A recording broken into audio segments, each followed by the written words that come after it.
This program is made possible in part by grants from Radio Shack, a division of Tandy Electronics Limited, Digital Equipment of Canada Limited, Nabu Manufacturing Corporation, and the following companies.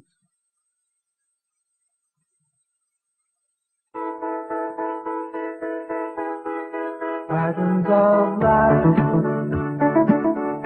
on the video screen, images bright, flowing an endless stream, bits of information, logic black and white, bits and bytes of information, turning darkness to light. Hello, welcome to Bits and Bytes, a television series about computers, or rather about microcomputers, the small personal ones that are selling like hotcakes nowadays. I'm Luba Goy, and I'm going to be the presenter of the information about computers that's been prepared for us by the experts. And this is Billy Van, who's going to be himself, the average person who knows nothing about computers but wants to learn. Computers seem to have crept in everywhere, haven't they? Here are some familiar scenes.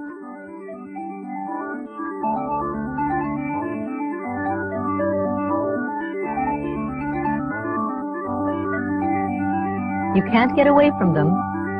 And how many of us really know how they work? Well, the best way to find out is just go up to the first little computer you see and switch it on. Okay. I'll warn you now, I'm not very good at math. Well, who says computers have anything to do with math? Yeah, but to compute means to do math, doesn't it? I mean, if it has nothing to do with math, why do we call them computers? Because the first people to use them happen to be mathematicians, but you can use them for anything you like. It's just that we're stuck with the name computer. Oh, okay. Well, I guess I better turn it on.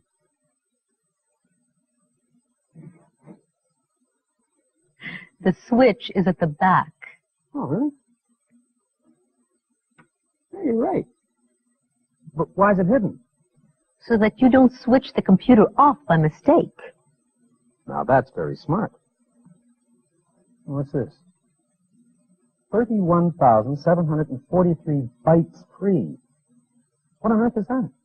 We'll come back to that in a minute. What matters now is that the computer is ready. Okay.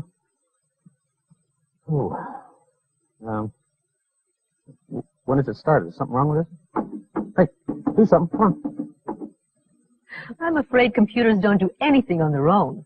You have to tell them precisely what to do step by step. You have to program them. Oh, wait a minute. I don't know how to program. You don't have to do the programming yourself. Beside you is a ready-made program you can feed into the computer. Oh, this is just an ordinary audio cassette. Yes, it is. And you can play it on that ordinary-looking audio cassette recorder that's already plugged into the computer. Oh, okay.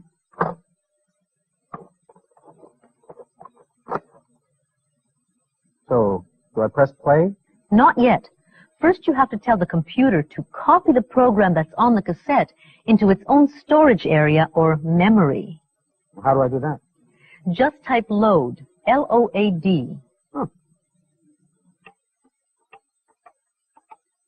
You've now finished your message, so you need to say over to you to the computer by pressing the return key.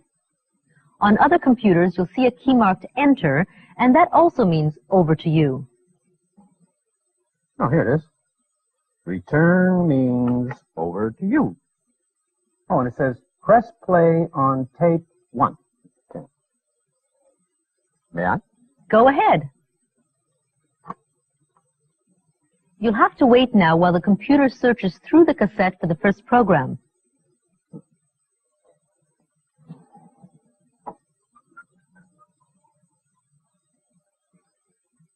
I thought these things were supposed to be fast. They are fast. It's the cassette that's slow. The poor old computer can only go through a cassette at normal playing speed.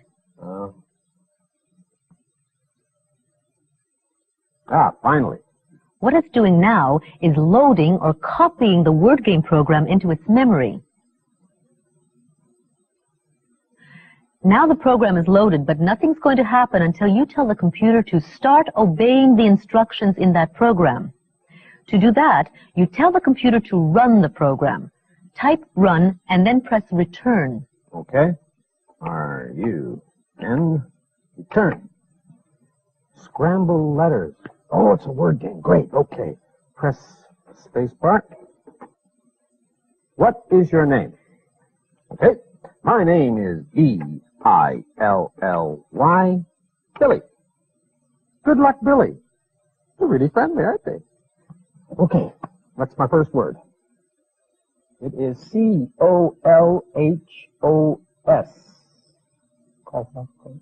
School. School.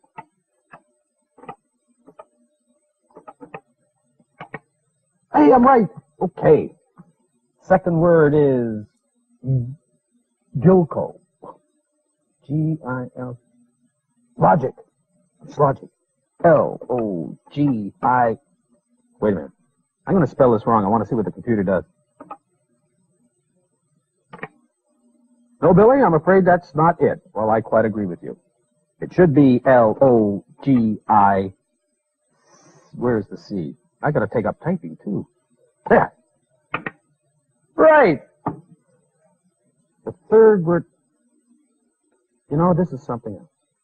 I can't believe that all this information, words and letters, can be contained in an ordinary audio cassette. Let me show you something. Take the cassette out of the recorder and listen to it on the regular cassette machine that's beside it.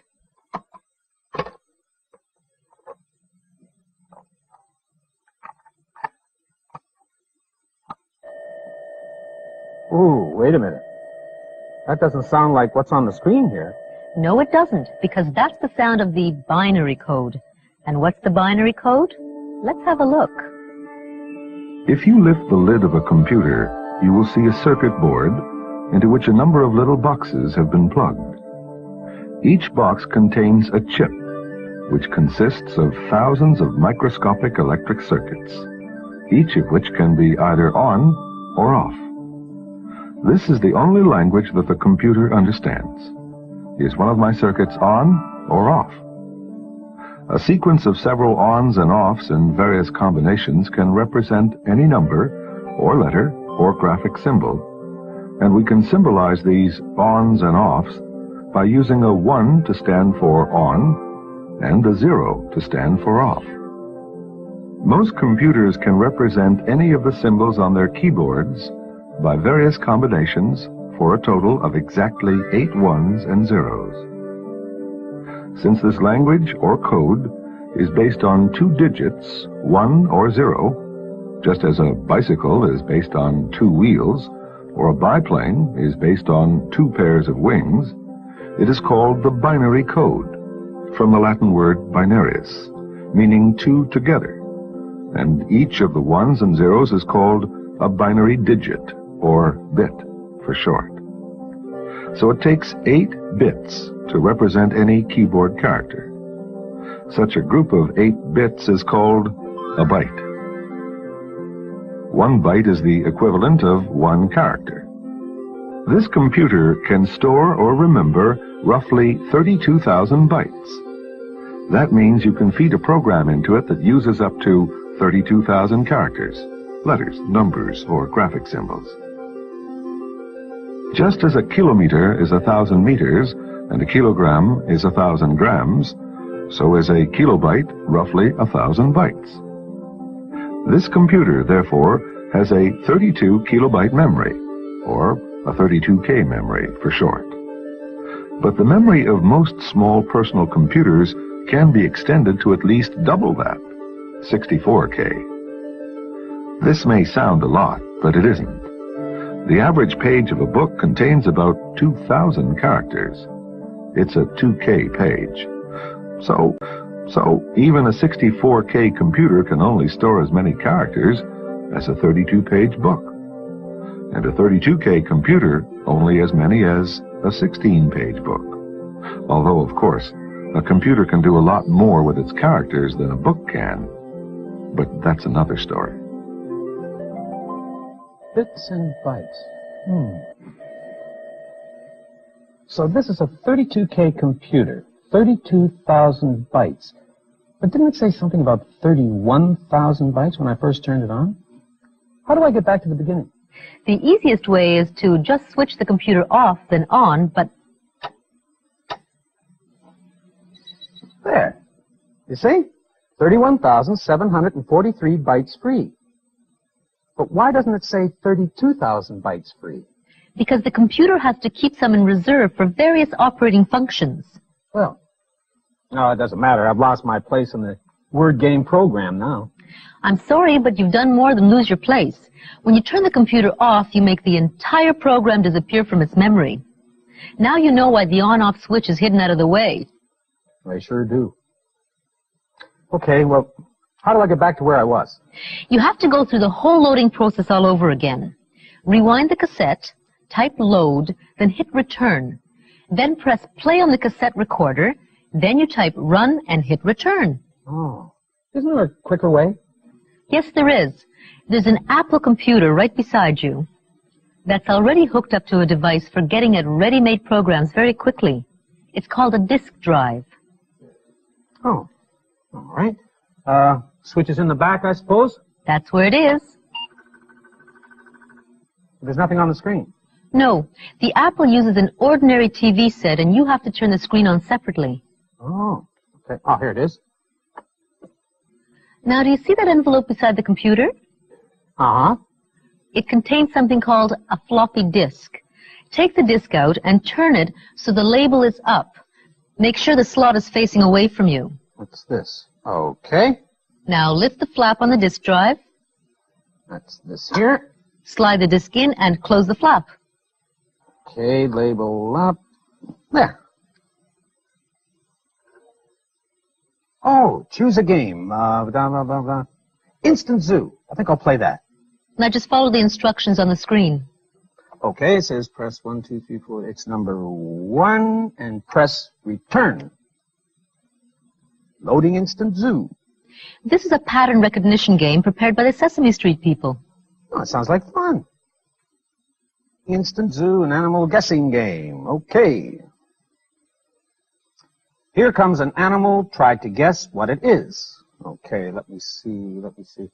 To see more, press return. Okay, there we go. When you want to guess the animal, press the ESC key, and there it is. Oh, I know what that is, I think. Fish. It's a fish. Let me see now. F-I-S-H. Return. Hey, I'm right. It's a fish. And a musical one, too. Yep, it's a fish. You're really in the swim of this game.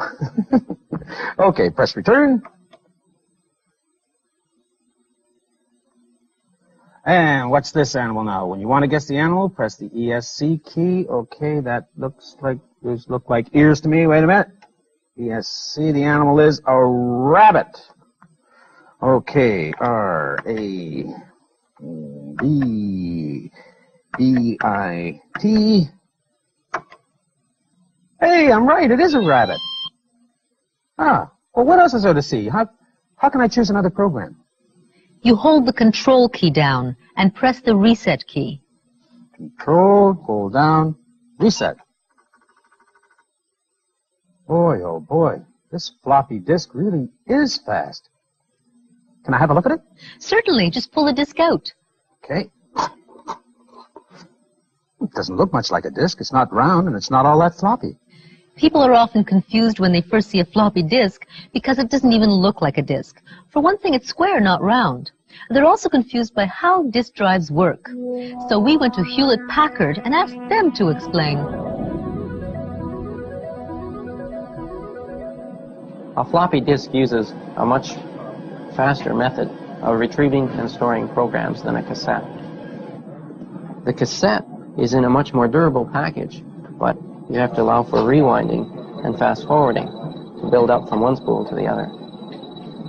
The floppy disk is more fragile than a cassette, since the actual media is more readily exposed to the user and can come in contact with the hands and fingerprints that could cause problems. But if kept proper care of, it's a much faster and more reliable method. Inside the jacket, you'll find that there is actually a round floppy disk.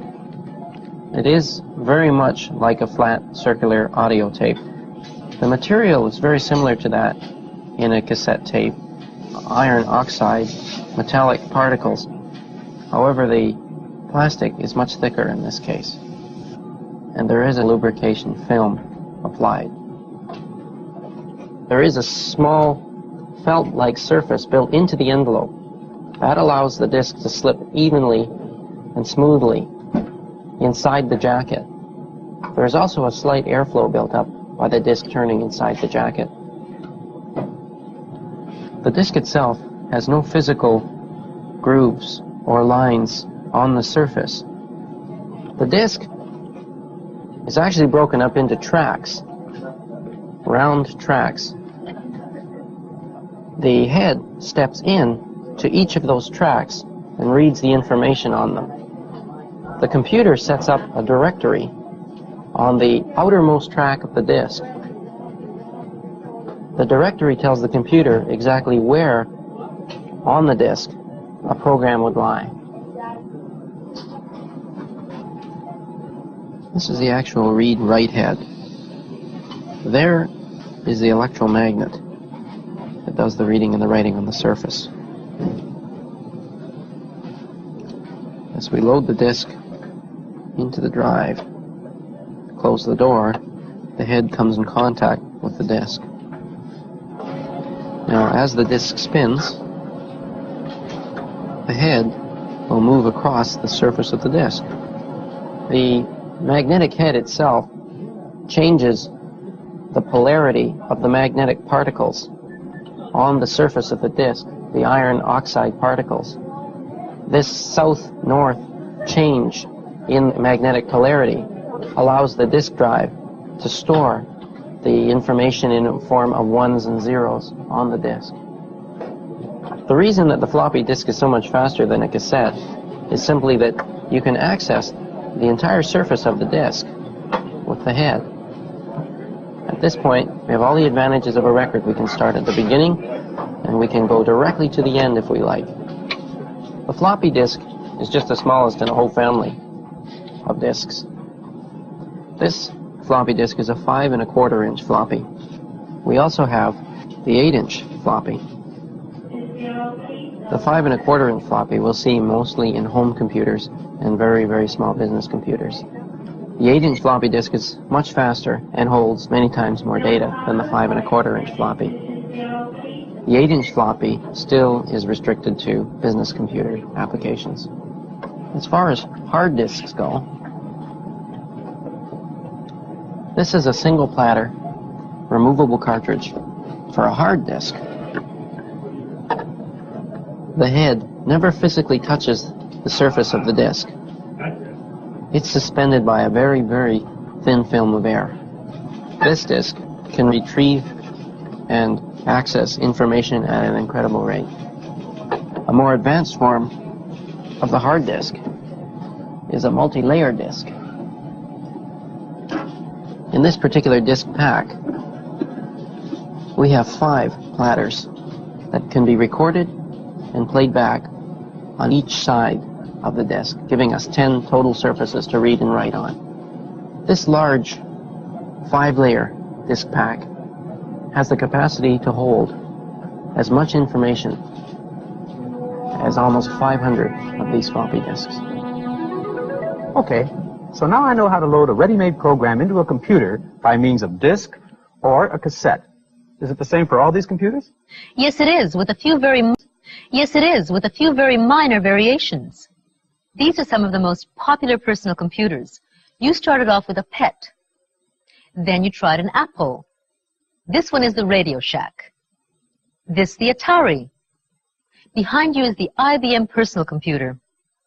And over there is the Texas Instruments computer. And the Xerox computer. They all accept programs on either cassette or disk. And they all look like typewriters plugged into a TV set. Yes, they all have a keyboard and a screen. Sometimes the keyboard has a built-in TV set, but usually you plug it into a separate TV. And computers are getting smaller all the time. This isn't a calculator, it's a computer, the Radio Shack pocket computer, with a tiny built-in screen. And this one here is the Sinclair. It's the smallest and cheapest computer so far that can be plugged into a full-size TV screen. It comes with a 1K of memory that can be expanded to 16K. These are real computers, and just like the bigger ones, they're all based on the binary code. You know, when I think about it, bits and bytes and the binary code and K and all of that stuff, it really wasn't all that hard. But come on, own up. When does the heavy math start? If you want math, you can get math.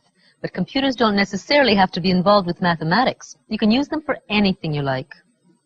I don't know. There's something pretty involved going on in there. It's almost as if it had a mind of its own, you know? What's really going on? This is where we come down to the essence of the computer. If we could distill this mysterious substance, what would we see? We'd probably see ancient Greece and Aristotle, who was the first person to write down what he called the laws of thought, or what we call logic. Now, the essence of logic is that it divides everything in life into two categories. Is it this or that? Heads or tails? Good or bad? Black or white? It must be one or the other. There are no shades of gray in logic. True or false? Yes or no? On or off? Which is where the computer comes in, because its circuits must also be either on or off. The other important thing about logic is the logical argument itself, which goes something like this. All tall men are thin. Jim is a tall man, therefore Jim is thin. If the first two statements are true, we can be absolutely certain that the third statement is true. On the other hand, if there are some tall men who are not thin, then we can't be sure that the third statement is true. And in black and white logic, if we can't be sure that it's true, then it must be false. Which is where the computer comes in again, because this is precisely the sort of argument that an electrical circuit likes to deal with. If we imagine one of these circuits as being like this, with a power source, a battery, two switches, and a light bulb, then we can see that the electric current from the battery can only reach the light bulb and make it light up when both switches are on. If either switch goes off, the light goes out. Now, as far as the circuit is concerned, on or off can just as easily stand for true or false. So if the first switch is statement 1 in our logical argument, and the second switch is statement 2, and the light bulb is statement 3, then only when both of the first two statements are true can the third statement also be true. But if either of the first two statements is false, then the third statement must also be false. What all this boils down to is that a computer is not a calculating machine. It's a logic machine. It doesn't so much compute things as argue about things in a strictly logical black and white fashion. So what you're saying is that these computers are nothing but a bunch of little electric Aristotles turning each other on and off? That's a good way of putting it. And what I've been feeding them by means of a disc or cassette is really a series of logical arguments? Exactly. Those two educational games you looked at were both based on logical arguments. Okay, I played a couple of games based on logic. Now, what else can the computer do for me? That's what this whole series is about. Here's a preview of what's coming up. We'll be looking at how to write simple programs. Then, print, quotation, late, exclamation point, quotation. Don't forget the colon. Don't forget the colon. There we are. And go to 20. That is terrific. Oh, Yeah, but my program isn't finished yet, is it? Not quite. How to file information on the computer. So this program is now permanently on the disk. Type catalog and you'll see. Okay.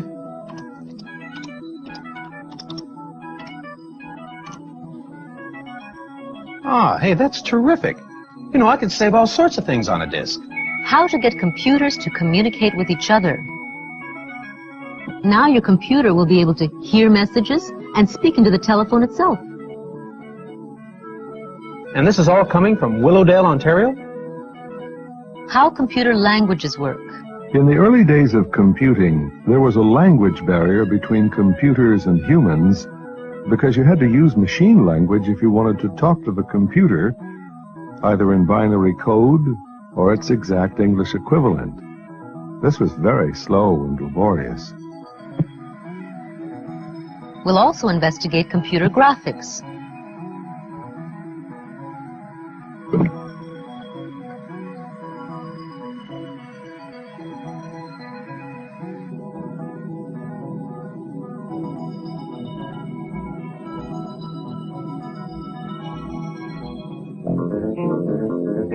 Computer music.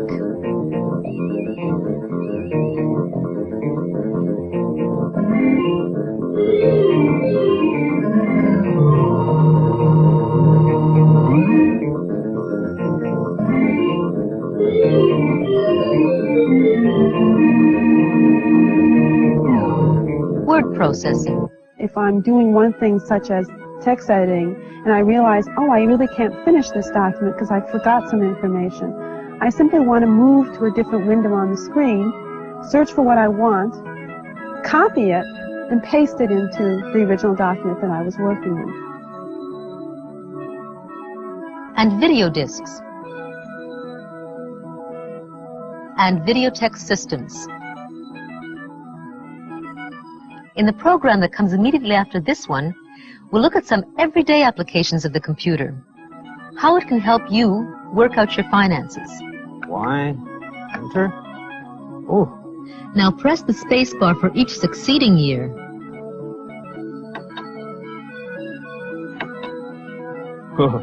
I definitely have to ask for that raise. And even help you learn French. Où est Anne? Où est Anne? This is fun. Où est Louis? Où est Louis? Can the computer understand me? We'll also have segments on the speed of the computer. If the computer could see us, to its eyes, we would appear to be moving about as fast as a lump of rock. And two different types of memory, ROM and RAM. The computer can read this left half of its memory, but it can't write on it. It can't change it. It is therefore called read-only memory, or ROM. But the computer can, in a sense, write on the other half of its memory. This half is called random access memory, or RAM. Until then, I'm Luba Goy for Bits and Bytes. And I'm Billy Van. Bye for now.